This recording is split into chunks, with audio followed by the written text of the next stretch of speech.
उत्तराखंड के रुद्रप्रयाग में helicopter crash हुआ। अहमदाबाद एरोप्लेन क्रैश के बाद अब जो नई घटना सामने आई है, जैसे कि अभी सुनने में आ रहा है कि रुद्रप्रयाग में एक हेलीकॉप्टर जो क्षतिग्रस्त हो गया है। हेलीकॉप्टर जो लैंड नहीं हो पाया और रास्ते में ही किसी तकनीकी खराब के कारण यहाँ पर हुआ, सामान सब इधर उधर बिखरा पड़ा है। स्थानीय लोगों के ने उतारने की कोशिश की, मगर वो आधे रास्ते में ही ब्लास्ट हो गया। उसमें बताया जा रहा है कि 6 लोग थे और एक बच्चा भी था और साथ में एक पायलट, यानी कि कुल मिलाकर 7 लोगों की जान गई है। तो इसमें जो सवाल उठता है, ये आखिर में ऐसे हादसे हो क्यों रहे हैं। करवाई गई थी और वही आज एक हेलीकॉप्टर हादसे का शिकार हो गया।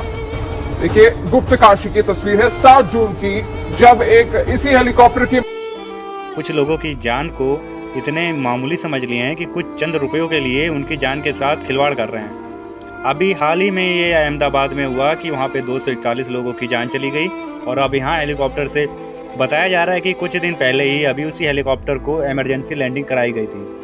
मगर जब लोगों को पता था, जब उन लोगों को पता था कि ये हेलीकॉप्टर ख़राब है, ये कभी भी धोखा दे सकता है, तो भाई उसे चलाने की ज़रूरत ही क्या थी। पहले उसे ठीक करवाते। अब उनकी मौत के जिम्मेदार कौन है? और वो बच्चे और उनके माँ बाप, जो साथ में उनका परिवार उस हेलीकॉप्टर में। उत्तराखंड के रुद्रप्रयाग में हेलीकॉप्टर क्रैश हुआ है, जहां पर केदारनाथ के पास गौरीकुंड और त्रियुगी नारायण के बीच हेलीकॉप्टर क्रैश की घटना सामने आई। खराब मौसम इसकी वजह अभी तक बताई जा रही है। हेलीकॉप्टर में 6 लोग सवार थे, ये भी आंकड़ा भी निकलकर सामने आया। तस्वीरें आप देखिए, केदारनाथ के पास ये बड़ा हादसा यहाँ पर हुआ। सामान सब इधर उधर बिखरा पड़ा है। स्थानीय लोगों के द्वारा ये वीडियो यहाँ पर बनाकर भेजा गया है। देखिए, आग की लपटों से किस तरीके से पूरा हेलीकॉप्टर वहां पर गिरा हुआ है। ये देखिए आप, तेज आग की लपटें। आप कोशिश यही है कि जल्द से जल्द इस आग को बुझाया जाए। 7 जून को देखिए, रुद्रप्रयाग के पास सड़क पर एक हेलीकॉप्टर की इमरजेंसी लैंडिंग करवाई गई थी और वही आज एक हेलीकॉप्टर हादसे का शिकार हो गया।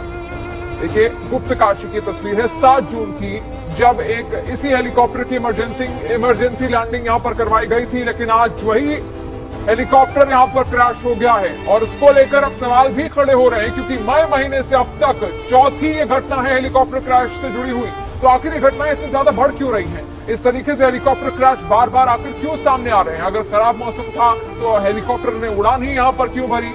ये क्या नियमों का उल्लंघन है या फिर नहीं? इसको लेकर कई सारे सवाल यहाँ पर हैं। लेकिन अब जांच, देखिए, जांच का विषय ये जरूर है और जांच जब होगी उसके बाद ही ये मालूम पड़ेगा कि क्या नियमों की अनदेखी यहाँ पर की गई है, क्या जबरदस्ती हेलीकॉप्टर की ओर से यहाँ पर उड़ान भरवाई गई।